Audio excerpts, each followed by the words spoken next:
Welcome back. I'm Ian Masters, and this is Background Briefing, available 24/7 at backgroundbriefing.org.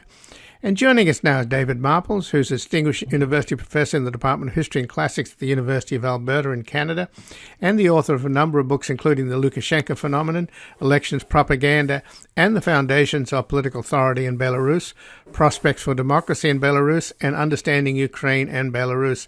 And his latest book is The War in Ukraine's Donbas. And he has an article at the Edmonton Journal, How Putin's Obsession with Ukraine Led to Invasion.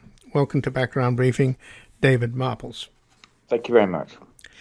So, David, there was this sort of bogus referendum in Belarus that was put together by Lukashenko, and something 80% of the population want him to stay on forever as the dear leader. But the significant parts of it were that they renounced their sort of independence, in effect, and the fact that they were, since the end of the Cold War, have been a nuclear-free zone. So they've, in effect, invited Russian nuclear weapons in. I take it that behind the scenes, Putin must have really leaned on Lukashenko really heavily.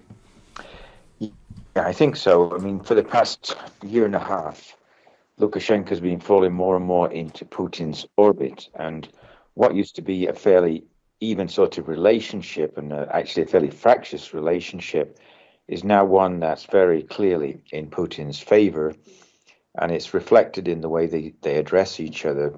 Lukashenko only says laudatory things these days about Putin. There's no complaints from him.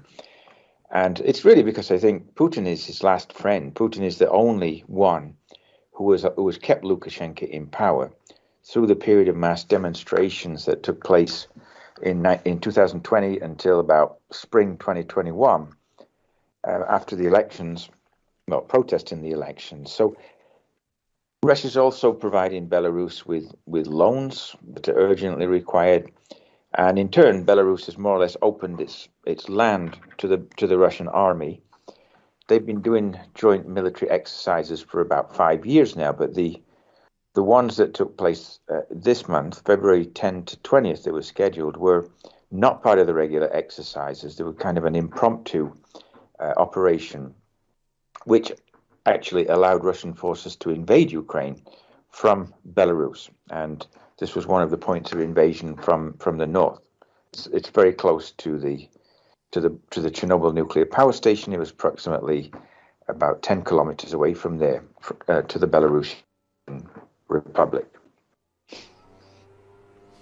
So the talks that took place on the border, initially Putin wanted to have the talks in Minsk, and Zelensky said no way, because Belarus is a co-conspirator or a co-belligerent, and the talks appear to have been a ruse on Putin's part to look like he's interested in negotiations, while his forces double down and he sends in his second-tier army, which is apparently a lot better and more professional than the initial wave that went in, which was a lot of young conscripts. So how long before Belarus enters the war? Because I take it that a part of Putin's pressuring Lukashenko and essentially handing his country over to Putin and having Russian nuclear weapons then move right up to the Polish and the Baltic borders. So how long before you think Belarusian divisions, and particularly the paratroopers, which is apparently their best units, are going to be in the fight? I think it'll be a matter of days before it happens. Official Belarus is already under great pressure to do that, and I don't imagine that there'll be a very long delay, because Lukashenko's really got in no position to argue, and in fact, if he opposed it, I think he'd be removed from power fairly quickly. So his future depends on sticking by Putin, following his demands, and joining in this war. And in fact, the rhetoric vis-a-vis Ukraine has become increasingly hostile from Minsk in recent months. And the two countries are no longer on cordial terms. And, this has happened even despite the fact that in the past, Lukashenko's got along with presidents who were far more nationalistic in Ukraine than Zelensky. Viktor Yushchenko, for example, got along really well with Lukashenko. But now it's not a matter of who's there, it's just a matter of following what Putin orders. And I think, you will see soon Belarusian forces involved as well. I think this is essential for Putin to indicate that Ukraine is an isolated player in this post-Slavic world, that the other countries are more or less coming together to support Russia. In fact, Russia is also struggling, I think, for allies, and I think he needs some help. Putin needs some help in Ukraine right now. I think Putin would also have been somewhat surprised by the depth of opposition throughout Europe, throughout the world, but especially in Europe, to this war. And therefore now it's necessary to, not to de-escalate, but to make the war appear somehow more justifiable, that it's a struggle to keep the Slavic world together in the face of Western intrusions through NATO or through the United States. But how do the Belarusian people feel about this? I mean, obviously they don't have a voice. They voted overwhelmingly to get rid of Lukashenko, and he turned around and declared he got 80% of the vote. And it led to massive demonstrations, which were brutally suppressed. And the leader of the opposition is now, she's in Lithuania, is she not? The leader of the opposition is in Lithuania, and in fact, most of the opposition is either incarcerated or living abroad, which means that inside Belarus itself, there are no obvious voices of opposition now. Most of the media has been shut down, and the political parties, such as they were, there were no really numerous opposition political parties, but they've also been thoroughly repressed by the security forces. But as you say, the population itself is definitely, I would say, anti-war, and I would imagine most of them are strongly in favor of Belarus retaining a neutral, non-aligned status in a war such as this. They would not want to be involved. And in fact, one of the promises that Belarus received from Lukashenko in his earlier period as president was that he would not get them involved in foreign wars. They would not be serving in Chechnya, they would not be serving in Syria. They would remain on Belarusian soil. That was almost like a sacred promise. And now, I would agree with you, that's going to be broken. And Belarus will get dragged into this against the interests of its people.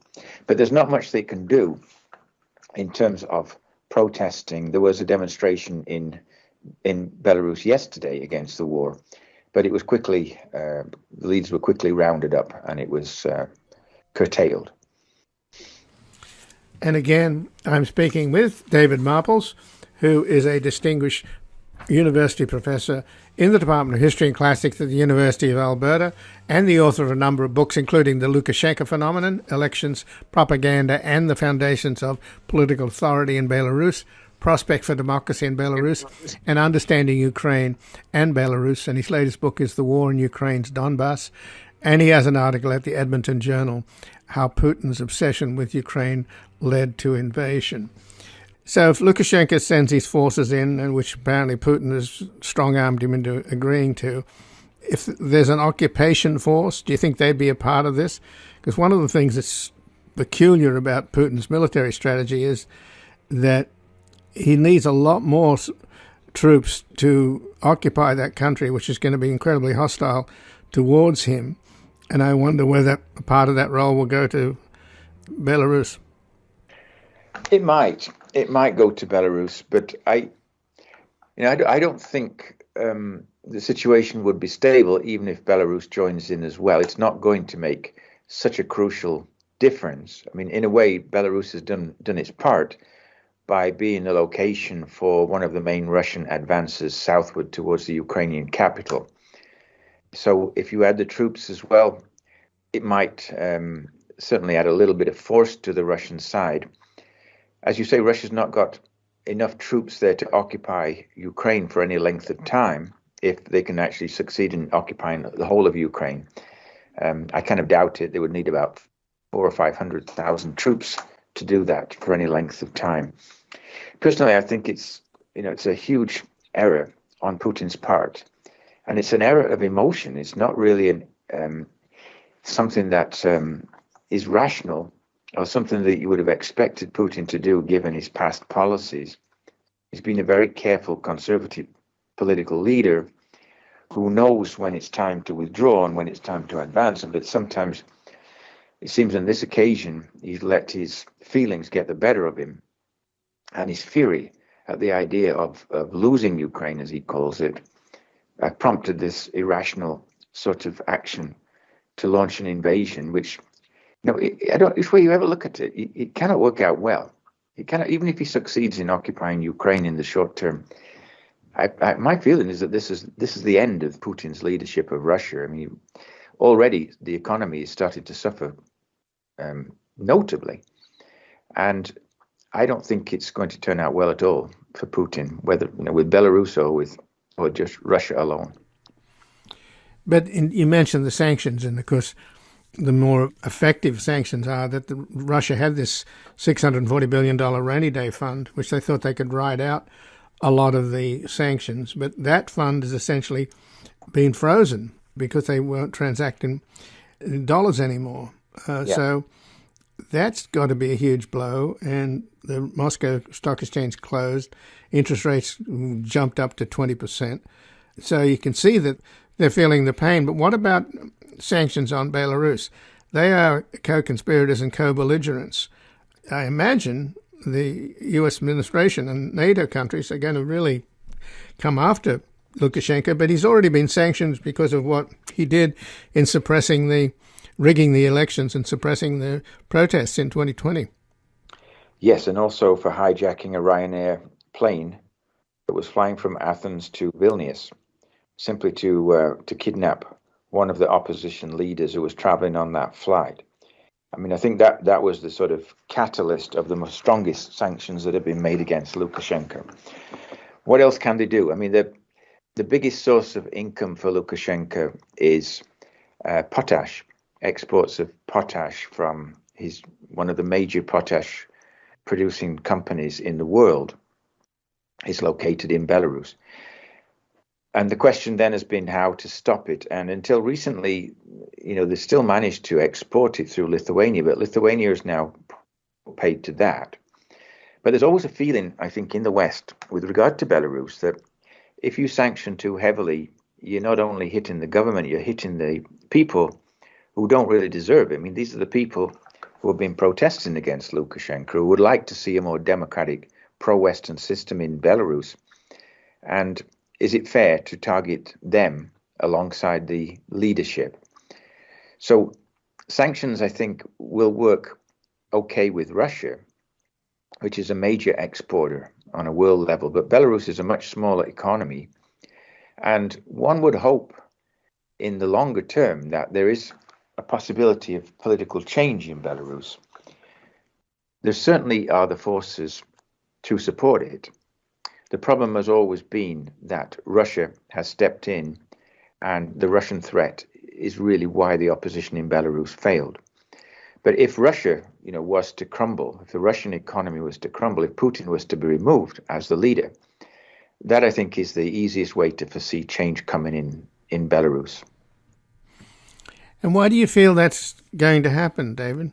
That Putin is going to be removed? I mean, if you looked at that National Security Council meeting they had a week or so ago, it was embarrassing how his top aides and the intelligence heads were quaking in fear, being dressed down by the Tsar.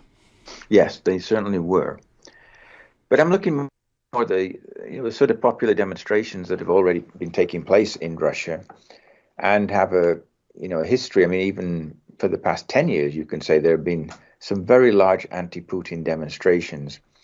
There's certainly a groundswell of opinion in Russia that opposes Putin.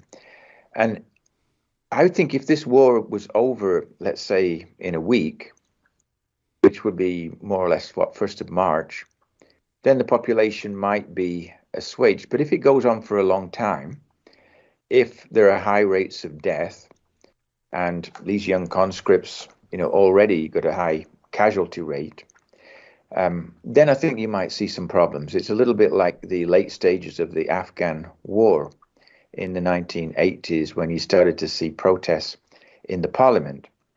and even within the cabinet eventually, continuing a war that was so unpopular. Wars have a tendency, I think, to get out of hand. And what I think we're seeing in Ukraine today is an outpouring of sentiment behind President Zelensky and behind the whole effort to defend Ukraine from this kind of aggression, with an aggression really without any obvious cause, and bringing nothing to anybody that's of any value. So I think things can change fairly quickly if wars start to go badly. And wars are usually the catalyst for getting rid of dictatorships, unsuccessful wars. Sure, like the Falklands War with the Argentinian dictators. So just in the last couple of minutes, though, David, having nuclear weapons now, Russian nuclear weapons, right up against the Polish border, that's a change. And I'm sure the Baltic states, in particular Lithuania, are pretty nervous, aren't they? Yeah, they are. I mean, they made a lot of fuss about even the nuclear power station being built on the Lithuanian border by Belarus, again with Russian financing and Russian help.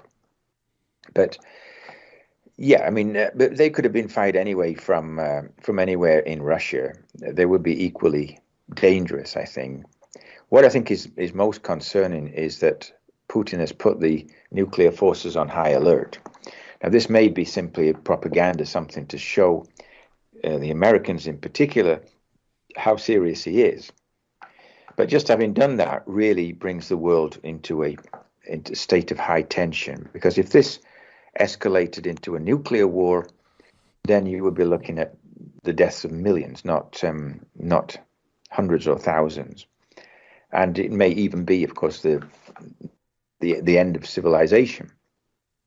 So it's irresponsible, I think, for him to do these things. But they're also a sign of his weakness, not a sign of his strength.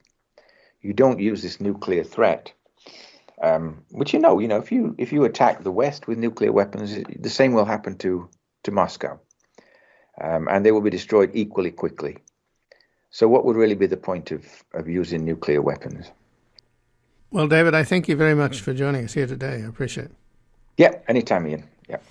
And again, I've been speaking with David Marples, who's a distinguished university professor in the Department of History and Classics at the University of Alberta and the author of a number of books, including The Lukashenka Phenomenon, Elections Propaganda and the Foundations of Political Authority in Belarus, Prospects for Democracy in Belarus, and Understanding Ukraine and Belarus. And his latest book is The War in Ukraine's Donbas. And he has an article at the Edmonton Journal, How Putin's Obsession with Ukraine Led to Invasion. We're going to take a brief station break and back looking into the primary elections tomorrow in Texas and how the Republican state government's voter suppression laws aimed at Democrats are rejecting as much as 40% of mail-in